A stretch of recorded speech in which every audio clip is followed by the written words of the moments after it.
Piecewise functions. I'm not sure if how much you've seen piecewise functions before, but basically the idea of a piecewise function is it comes in more than one piece. So this function f of x has 2x plus 1, which is a line, and it also has x squared, which is a parabola.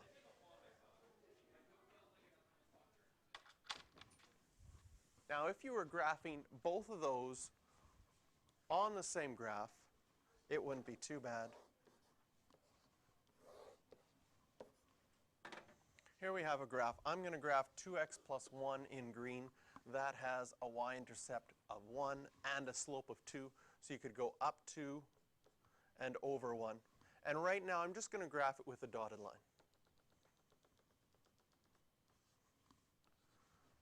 So there we have the graph of 2x plus 1.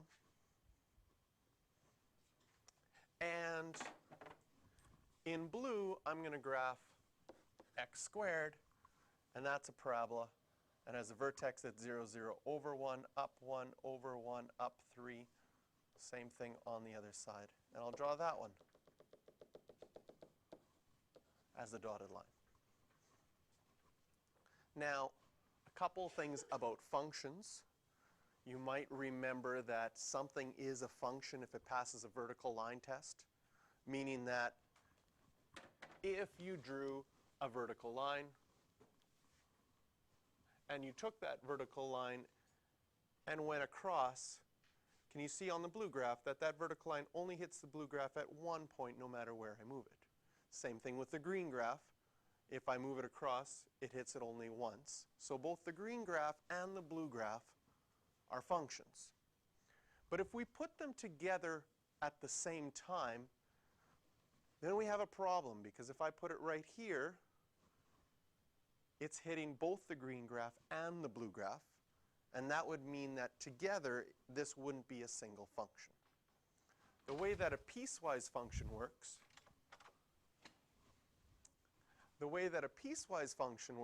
is it says if we wanted both of those graphs and we wanted it still to be a function, we have to draw them in two different parts. We have to decide what part of the parabola we want and what part of the line that we want. And that's what this section right here does. It tells us the domains.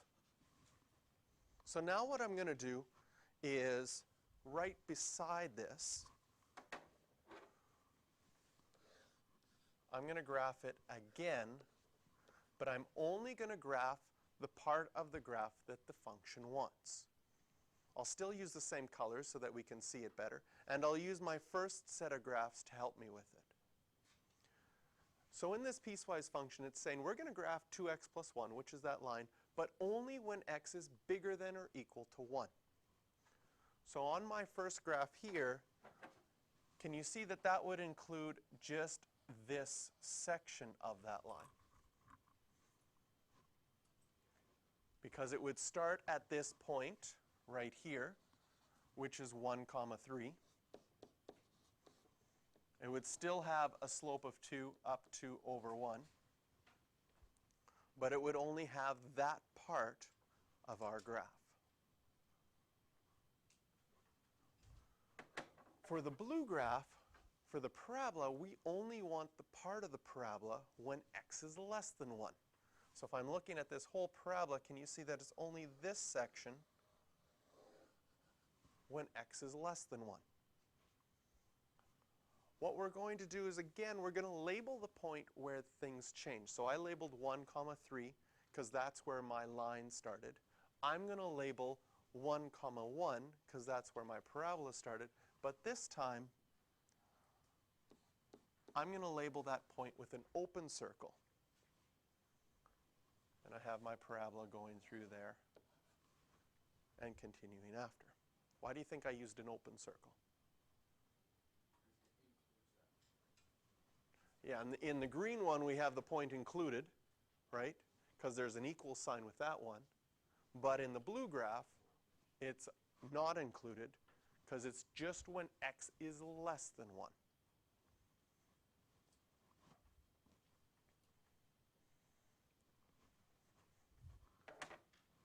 All right, I going to slide this down. I don't like this arrow there. You can see it better. Perfect. Maybe I don't like these dots either. No, those dots have to stay. So this is what the graph looks like. Now, if we'd drawn that graph to begin with, it might seem, ooh, that looks really confusing, because I don't often see graphs that have two different parts like that. But if you can think about drawing them each separately to begin with, they're not hard to draw. And then you have to decide which piece of each graph am I going to have. And now when I take my vertical line through this graph, can you see that it only hits one point no matter where I am, unless I'm a bad drawer, which appears I am. Okay? But supposedly,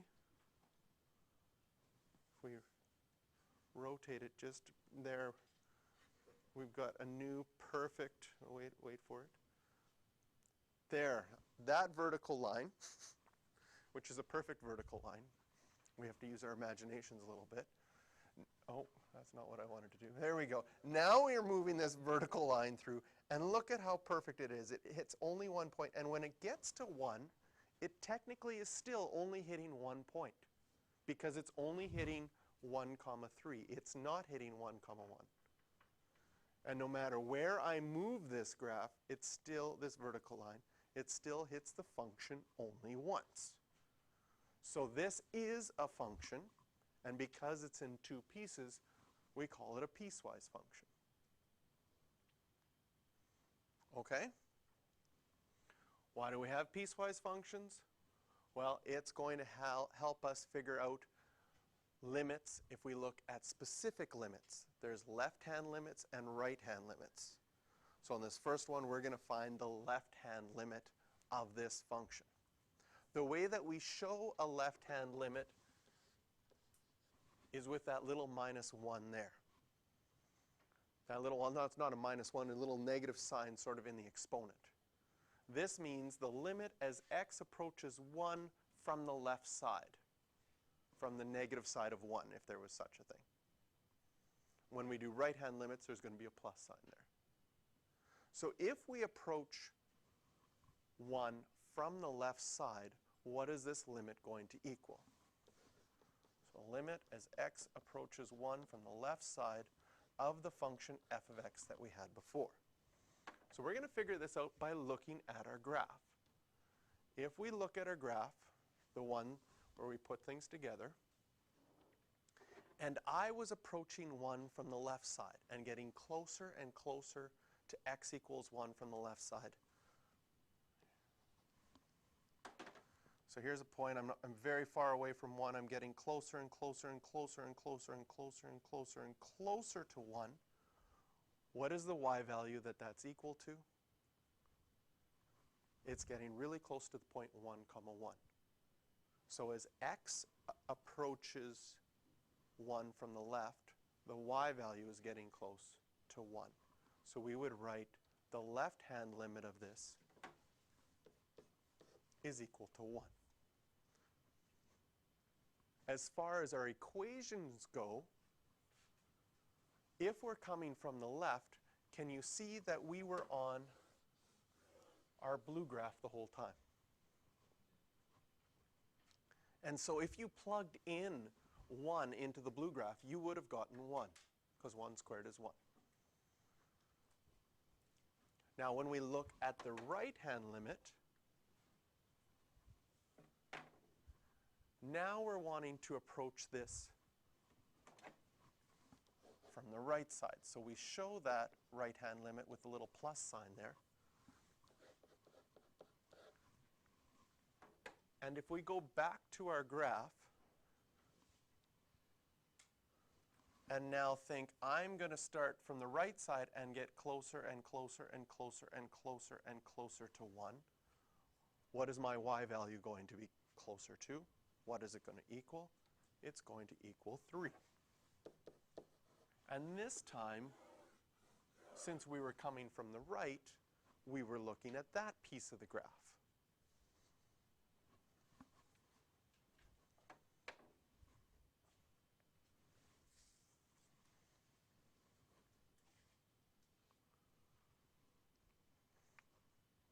Now, in order for a limit to exist at a regular number, okay, so this graph, if you were asked, what is the limit as x approaches 1, not from the left side, not from the right side, just approaches 1, we would say it doesn't exist.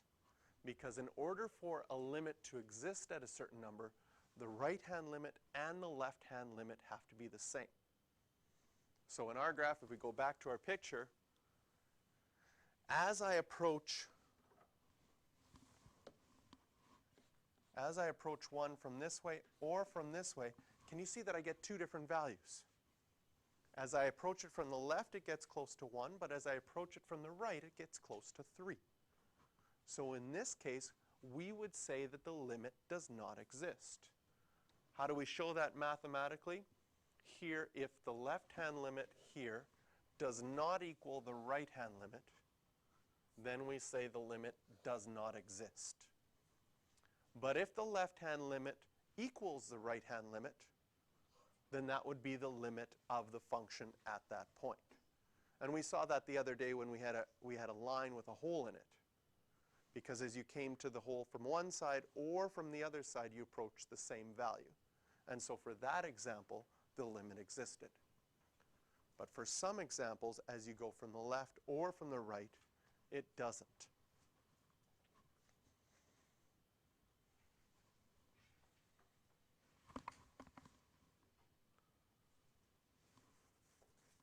So here we have another piecewise function. We have 3x minus 2 if x is greater than or equal to 2, and x squared if x is less than 2. I'm going to give you some time to graph it on your own.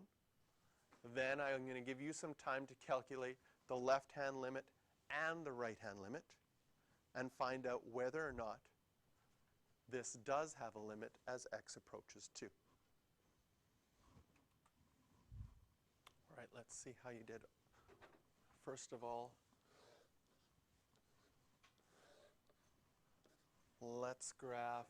I'm going to graph this one in green and that one in blue, sort of a dotted line to begin with. The first one has a y-intercept of -2 and a slope of 3.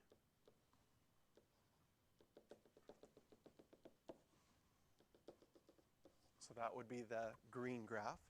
For the blue graph, it's a parabola. Over 1, up 1, over 1, up 3.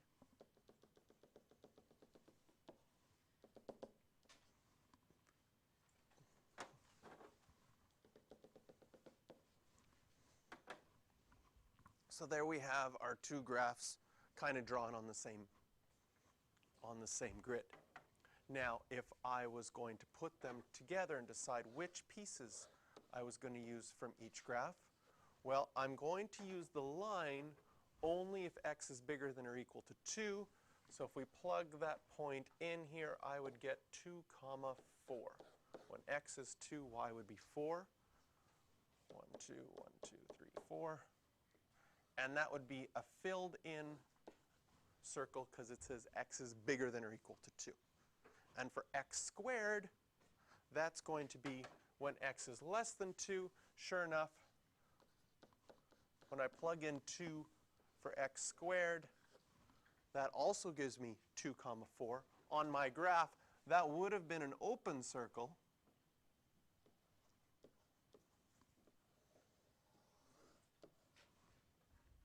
And so this is what our graph looks like.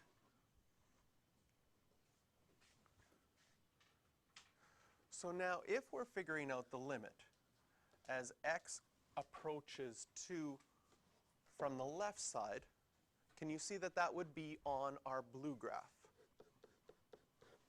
Because we would be coming from the left side, we'd be on our blue graph. Again, we have the point 2, 4 on our green graph and 2, 4 on our blue graph. So as it's approaching from the left side, as it gets closer to 2, it's equal to 4. And as we approach x from the right side, that would be on our green graph.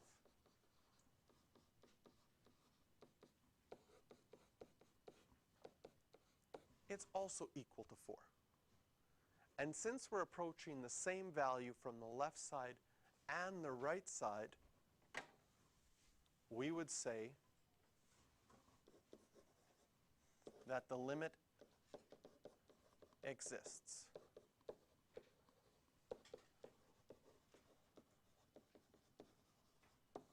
As x approaches 2. And we'd write it as the limit as x approaches 2 of our function is equal to 4. And what we have here is an example of a piecewise function that is continuous. You could draw this without lifting your pencil, because even though there is a hole on the blue graph, that hole gets filled in by the green graph. So this is a continuous function when we look at it. But it just changes from a parabola to a straight line.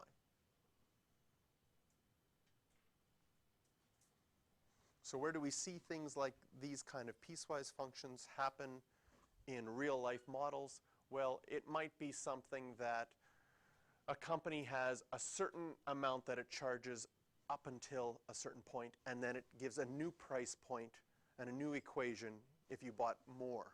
And so you'd have one kind of equation up to a certain point, and then another type of equation after that point. Yes?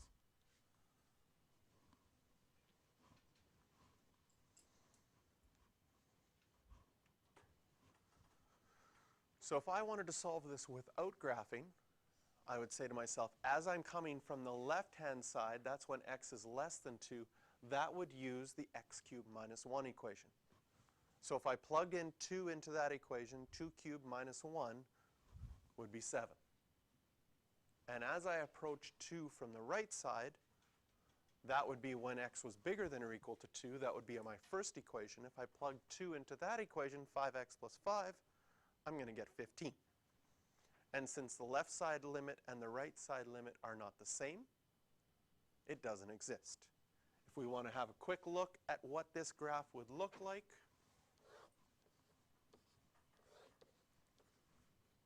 x cubed minus 1, when x is less than 2, I'll do this one in blue, you would have the point 2, 7, and it would be a cubic graph that goes through 0, -1, because it's been an x cubed graph that's been translated down 1 unit. If we graph 5x plus 5 in green, that would have a y-intercept of 5. We're only going to graph it when x is bigger than 2. At 2, you've got the point 2, 15, and it would be a straight line up like that. So that's what the graph goes. Because there's a point of discontinuity, because the function is discontinuous at that point, that's why the limit doesn't exist.